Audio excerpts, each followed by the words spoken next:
हम देखने वाले हैं आज के लेक्चर में इंट्रोडक्शन सीएसएस का।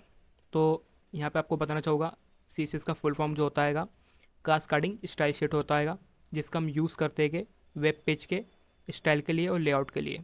ओके, जैसे हमको उसको डिज़ाइन करना है। और दूसरी चीज़ आपको बताना चाहूँगा कि हम जो यूज़ करते हैं सीएसएस का वो हम HTML के एलिमेंट्स के साथ में यूज़ करते हैं। कैसे? जो सीएसएस है उसके अंदर कुछ प्रॉपर्टीज़ रहती है, जैसे found, colour, size, spacing, padding, margin, etcetera. जो भी डेकोरेटिव फीचर है उसका हम यूज़ करते हैं एलिमेंट के साथ में HTML के। तो हम इससे मल्टीपल जो वेब पेज है उसको भी हम हैंडल कर सकते हैं। तो हम चलते हैं हमारी कोडिंग पार्ट की तरफ। तो सबसे पहले हम यहाँ पे बनाएंगे एक फ़ाइल। तो यहाँ पे मैं एक फ़ाइल बना लेता होगा, CSS Part 1। ओके, ये मैंने फ़ाइल बना ली है यहाँ पर। अब मैं इसको ओपन करता हूँ यहाँ पर, और यहाँ पर मैं जाऊँगा अपने ओपन टर्मिनल के ऊपर, और यहाँ पर लिखूँगा कोड डॉट। जैसे ही मैं यहाँ पे कोड डॉट लिख के हिट करता हूँ तो ये मेरे को कहाँ पर लेकर चले जाएगा, हमारे VS कोड के अंदर। ओके, मैं यहाँ से इसको हटा देता हूँ अब। तो हम हमारे VS कोड के अंदर यहाँ पर आ चुके हैं। तो यहाँ पर मैं एक फ़ाइल बनूंगा HTML नाम से। Okay, index dot HTML। Okay, यहाँ पर मैंने फ़ाइल बना ली है। तो जल्दी से मैं यहाँ पर एक बॉयलर प्लेट तैयार कर लेता हूँ HTML की।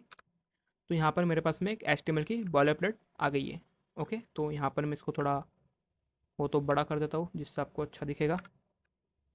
ओके, तो यहाँ पर मेरे पास में बॉयलर प्लेट तैयार हो चुकी है HTML की। अब मैं आपको बताना चाहूँगा कि यहाँ पर मैंने एक टैग लिया हैगा, डिव। ओके, मैंने डिव टैग लिया है। अब आप बोलोगे डिव टैग है क्या? तो जो डिव टैग होता है वो हम डिफाइन करते हैं डिवीज़न के लिए। बहुत यूज़ होता है ये, यानी HTML के अंदर तो बहुत ज़्यादा यूज़ होता है एक डिवीज़न के लिए, यानी कि ब्लॉक ऑफ कोड के लिए हम इसको यूज़ करते हैं डिव टैग को। ओके, तो हम इसके अंदर लिख देते हैं welcome to CSS course. Okay, और हम इसको पहले रन करके देखते हैं हमारे वेब पेज के ऊपर। तो ये यहाँ पर आ गया हमारा वेलकम टू CSS कोर्स, है ना। यहाँ पर आपको देख रहे हो लिख कर आ गया है। तो अब मैं इसके अंदर CSS अप्लाई कैसे करूँगा? तो अब मुद्दे की बात ये आती है। तो आपने देखा होगा, आप HTML कोड को तो समझते होगे कि HTML कोड होता क्या है। जैसे हेड टैग होता हैगा, बॉडी टैग होता हैगा, और HTML का ये खुद का एक टैग है जिसके अंदर ये सब चीज़ें हम लिखते हैं। तो देखो क्या होता है, जो HTML है इसका चिल्ड्रन क्या होता हैगा, हेड। ठीक है, हेड का चिल्ड्रन क्या होगा, यानी कि हेड का जो चिल्ड्रन होता है, बच्चा होता है, वो क्या होता है, ये टाइटल। ओके, तो इसका चिल्ड्रन ये, और ये किसका चिल्ड्रन हैगा, इस HTML के टैग का। बॉडी का अलग में अपने आप में ही एक टैग हैगा, मगर वो HTML के अंदर ही चलता है। और इसका चिल्ड्रन क्या हो गया, डीप। तो इस तरीके से हम इसको बोल सकते हैं। अब मैं आपको बताना चाहूँगा, सबसे पहला हम देखेंगे कि सिंटेक्स क्या होता है हमारा CSS लिखने का। आपको यहाँ पर दिख रहा होगा सिंटेक्स। ओके, तो हम इसको बोलते हैं कि सिंपल सिलेक्टर। तो सिंटेक्स क्या है, देखो यहाँ पर आपको दिख रहा है यहाँ पर एलिमेंट और प्रॉपर्टी और वैल्यू। ये क्या होता है, देखो जब भी हम CSS का कोड लिखेंगे तो हमको एलिमेंट को सिलेक्ट करना पड़ेगा, और फिर उसके अंदर हमको उसकी प्रॉपर्टी और वैल्यू देना पड़ेगी। कैसे? जैसे कि मैंने यहाँ पर एक डिव लिया है, उसके अंदर मैंने कलर दे रखा है प्रॉपर्टी, और उसकी वैल्यू दे रखी है ब्लू। तो ये होता है हमारा पहला रूल, जो भी हम लिखते हैं CSS को काय के अंदर, HTML के अंदर। कैसे? तो यहाँ पर मैं जाऊँगा अपने यहाँ पर। अब आप देख रहे हो कि यहाँ पर हेड लिखा है, फिर मेटा वेटा छोड़ो, टाइटल लिखा है। अब हम जो भी CSS लिखते हैं, ठीक है, अभी हम लिख रहे हैं इंटरनल CSS। ओके, तो इंटरनल CSS का लिखने का जो रूल होता है, हम लिखते हैं उसको स्टाइल टैग के साथ में। Okay, style tag. तो ये इसको हमको सबसे पहले ओपन करना पड़ता है ऐसे, और फिर इसको हमको क्लोज करना पड़ता है यहाँ पे। अगर VS कोड की आदत है आपको तो कोई प्रॉब्लम नहीं, अदरवाइज़ अगर आप कोई और दूसरा एडिटर यूज़ करते हो तो उसमें आपको पूरा प्रॉपर क्लोज करना पड़ेगा। तो जैसे कि मैंने आपको बताया, यहाँ पर इसका एक फॉर्मूला होता है एलिमेंट, फिर उसकी प्रॉपर्टी और वैल्यू। यहाँ पे आप जो कि देख रहे होगे। तो हम देखते हैं यहाँ पर सिंपल सिलेक्टर को। तो यहाँ पर मेरा एलिमेंट क्या है, यहाँ पर मेरा एक एलिमेंट है डिव। ओके, तो ये हमारा एक एलिमेंट है। देखो यहाँ पे देखा था, the div element has no spacing meaning, जो भी है इसका ये, ठीक है। तो यहाँ पे एलिमेंट है हमारा। तो मैं क्या करूँगा, यहाँ पे डिव को लेऊँगा और डिप को लेने के बाद में यहाँ पर मैं इसको ऐसा कर्ली ब्रैकेट के अंदर क्या लिखूँगा, कलर, ठीक है। और यहाँ पे लिख दूँगा मैं उसका कलर ब्लू, ओके। और ब्लू लिखने के बाद में मैं इसको कर दूंगा कंट्रोल एस यानी सेव। सबसे पहला फॉर्मेट कर लेना डॉक्यूमेंट्स को पूरा। अब मैं इसको यहाँ पे जाके देखता हूँ कि हमारा चेंज हुआ कलर। देखो यहाँ पर इसका कलर हो चुका है यानी ब्लू। देख रहे हो आप, यहाँ पे इसका कलर चेंज हो गया है। एक प्रॉपर्टी इसमें और ऐड करूँगा मैं यहाँ पर, जो कि है यहाँ पर फाउंड, ठीक है। फाउंड साइज यहाँ पे आपको दिख रहा होगा, फाउंड साइज। अब मैं जो इसका फाउंड साइज है कितना दे दूँ, मैं इसका फाउंड साइज देता होगा 16 पिक्सल। सेव करता होगा यहाँ पर मैंने इसको सेव कर दिया है। और यहाँ पर जाके मैं देखूँगा, इसको रिफ्रेश करूँगा तो भैया तो बड़ा ही नहीं यार। वो इसके लिए क्योंकि बाय डिफ़ॉल्ट जो यानी फाउंड साइज रहता हैगा वो 16 पिक्सल्स ही रहता है। तो अगर मैं यहाँ पर इसको कर देता होगा 20 पिक्सल और सेव करूँगा तो आप देखोगे यहाँ पर ये बड़ा हो गया, ठीक है। अगर मैं इसको यहाँ पे कर देता होगा 50 पिक्सल और सेव करता होगा यहाँ पर तो ये और बड़ा हो जाएगा। तो इस तरीके से यहाँ पर हमारा जो बाय डिफ़ॉल्ट फाउंड साइज रहता हैगा वो रहता हैगा 16 पिक्सल। तो यहाँ पर मैं आपको दिखा देता होगा। हाँ, ये तो हमने टैग का हमने समझ लिया है अभी। तो देखो यहाँ पर हमारा जो बाय बाय डिफ़ॉल्ट जो यानी रहता हैगा 16 पिक्सल रहता है। अच्छा 1 EM क्या होता है, देखो 1 EM रहता हैगा एक 16 पिक्सल। जैसे कि मैंने यहाँ पर मैं जाऊँगा और यहाँ पर अगर मैं लिखता होगा इसको 1 EM, ठीक है। और सेव करूँगा मैं यहाँ पर तो ये अपने नॉर्मल जो था पहले उसके अंदर ही आ जाएगा, यानी नॉर्मल जो जैसा दिख रहा था वैसे ही दिखने लग जाएगा। और जैसे ही मैं इसको यहाँ पे करूँगा 2 EM और सेव करूँगा यहाँ पर मैं तो देखो ये बड़ा हो चुका है, ठीक है। तो यानी मैं आपको यहाँ पे लिख देता होगा, इसको मेरे को करना पड़ेगा ऐसे, ठीक है। और यहाँ पे लिख देता होगा 1 EM किसके बराबर होता हैगा, इक्वल टू 16 पिक्सल के, ओके। मैंने यहाँ पे लिख दिया है। तो यहाँ पे 1 EM 16 पिक्सल के बराबर होता है यानी कि इक्वल होता हैगा। तो इस तरीके से हम इसका फाउंड साइज वगैरह बड़ा छोटा कर सकते हैं। अगर मैं यहाँ पे कर देता होगा 4 EM 32 और 32 कितना हो गया यहाँ पर 64, कितना बड़ा फाउंड हो गया, ओके। तो इस तरीके से हम इसको यूज़ करते हैं। अब हम देखते हैं इसके आगे। सो यहाँ पर दे रखा हैगा एक इमेज, यानी एक इमेज हैगी यहाँ पर। और उसके अंदर मैंने यहाँ पर विड्थ दे रखी है 10 पिक्सल और कलर दे रखा है ग्रीन और स्टाइल दे रखी है सॉलिड, जो कि आप यहाँ पे देख रहे होगे। और फिर यहाँ पे साइड में मैंने कर रखा हैगा बॉर्डर 10 पिक्सल सॉलिड और ग्रीन। तो मेरा बोलने का मतलब यही है इसके अंदर कि आप जो ये दे रहे होगे ये 3 लाइन में दे रहे हो, इसको आप एक लाइन में भी दे सकते हो। तो हम देखते हैं कैसे। तो सबसे पहला मैं एक इमेज निकाल लेता होगा यहाँ पर। जैसे कि मैं यहाँ पे एक इमेज सेलेक्ट कर लेता होगा, समझ लो मैंने ले ली ये वाली इमेज, ठीक है। सेव कर लेता हूँ इसको यहाँ पर, ओके। ये इमेज आ गई मेरे पास में।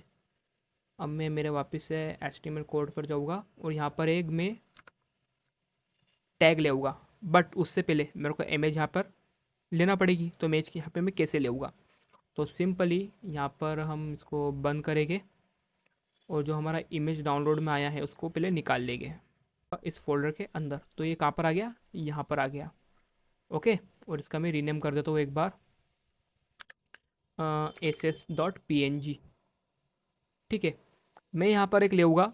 इमेज को लेने के लिए हम कौन से एलिमेंट का यूज़ करते हैं, इमेज का, ओके। IMG, या फिर आप एक काम करो IMG लिख के यहाँ पे एंटर हिट कर दो तो ये यहाँ पर आ जाएगा। तो यहाँ पर ये सोर्स आता है, यानी कि यहाँ पे फाइल का नाम आता है। अल्टरनेटिव अगर आपके पास फाइल वहाँ पर नहीं है तो क्या आपको दिखाना है, यहाँ पर वो लिख सकते हैं। तो यहाँ पर मैं लिखूँगा क्या .हैश और यहाँ पे SSPNG और उसको मैं सेव करता हूँ। अभी आप देखोगे यहाँ पर, तो यहाँ पर मेरे पास में इमेज आ चुकी है, आप देख सकते हो यहाँ पर। अब मेरे को क्या करना है, इसकी विड्थ बॉर्डर और कलर को चेंज करना है। कैसे, ये कहाँ से खुल गया, ठीक है। तो मैं यहाँ पर क्या करूँगा, IMG इमेज टैग को ले लिया। उसके बाद में यहाँ पर मैं क्या करूँगा, सबसे पहला मेरे को क्या करना है, जैसे कि मैंने आपको दिखाया था यहाँ पर क्या border width border colour, border, style. अगर मैं ऐसे करता हूँ तो यहाँ पे क्या करूँगा मैं, बॉर्डर, ठीक है, पहले ले लेते हैं विड्थ, बॉर्डर विड्थ। आप ऐसा मत करना, आप पूरा विड्थ लिखना, ओके। बॉर्डर विड्थ, विड्थ में ले लेता होगा यहाँ पर 25 पिक्सल, सेव करता होगा।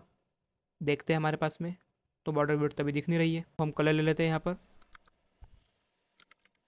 बॉर्डर कलर, यहाँ पे मैं कलर ले लेता होगा रेड, ओके। तो यहाँ पर मैं ले लूँगा क्या, बॉर्डर स्टाइल। तो बॉर्डर स्टाइल में क्या लूँगा यहाँ पर, सॉलिड, और उसको सेव करता होगा और देखता होगा यहाँ पर। देखो, बॉर्डर मेरी जो विड्थ है 25 हो गई, ठीक है। उसके बाद में जो उसका कलर रहेगा रेड हो गया, और उसमें जो, यानी वो कैसी कर दी उन्होंने, सॉलिड कर दी।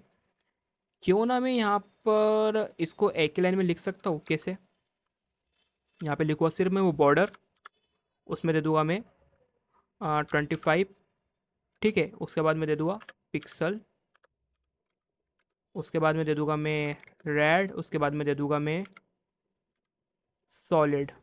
चलो, रेड तो मैंने दे दिया, पहले ब्लू दे देता हूँ मैं, ब्लू, ओके। और इसको हम कर देते हैं कि क्या, गायब। और इसको मैं सेव करता हूँ, देखो क्या हो रहा है, देखो चेंज हो गया। तो हमने इसको एक लाइन में ही दे दिया। तो सी एस एस को आप हर टाइप से यूज़ कर सकते हो। अगर आप चाहो तो इसको, जो मैंने पहले दिखाया था, इस टाइप से भी यूज़ कर सकते हो। एक काम करो, तो इसको मैं कमेंट कर देता हूँ इतना तक। तो ये कमेंट, आप इसको ऐसे भी यूज़ कर सकते हो और ऐसे भी यूज़ कर सकते हो। तो इस तरीके से देखो, हमने यहाँ पर, हमने इसकी बॉर्डर को चेंज कर दिया, और कलर भी चेंज कर दिया, विड्थ भी चेंज कर दी। अगर मैं चाहूँ तो एक इमेज और ले सकता हूँ, तो मैं एक काम करता हूँ, यहाँ पर एक इमेज और ले लेता होगा, IMG, ठीक है। अब मैं एक इमेज यहाँ से पहले डाउनलोड कर लेता होगा, यहाँ पर जाऊँगा, और कोई सी भी एक इमेज ले निकाल लेता हूँ मैं। अगर मैं यहाँ से ये ले लेता हूँ, नहीं ये नहीं, कम को तो ये वाली ले लेता हूँ, और उसको यहाँ पे मैं कर लेता हूँ सेव, ठीक है। और वापस से वही मेरे को लेके आना पड़ेगा इसको अपने डेस्कटॉप के ऊपर, और फिर इसके अंदर, तो ये यहाँ पर आ जाएगी मेरे पास में, ओके। तो मैं इसका यहाँ पे नाम चेंज कर लेता होगा वापस से, SE, ठीक है। तो यहाँ पर ये AC.PNG होना चाहिए इसको। ये कौन सी फाइल हो गई, .PNG। तो मैं यहाँ पर अब क्या करता होगा, यहाँ पे वापस से डॉट / यानी कि उसका फाइल का नेम जो भी पाथ रहता है यहाँ से आता है, और सेव करता हूँ। यहाँ पर मैं देखूँगा तो यहाँ पर मेरे को ये एक और इमेज मिल गई है, मगर कितनी बड़ी है ये, ठीक है। तो अब मैं क्या करूँगा, इसको ऐड करूँगा कहाँ पर, अपनी CSS के अंदर। तो मैं इसको आगे लेके आता होगा यहाँ पर। तो आप देखो, यहाँ पर देखो, एक चीज़ आप देख रहे हो यहाँ पर, ये जो ब्लू ब्लू जो दिख रहा है ना, बॉर्डर और विड्थ जो हमने दे रखी है यहाँ पर, ये जो हमने दे रखी है यहाँ पर, ये इसके ऊपर भी अप्लाई हो रही है। यहाँ पर देखो, सेम सेम यहाँ पर भी अप्लाई हो गई वो। तो अब हम क्या करेंगे, जिससे यहाँ पर ये अप्लाई नहीं हो।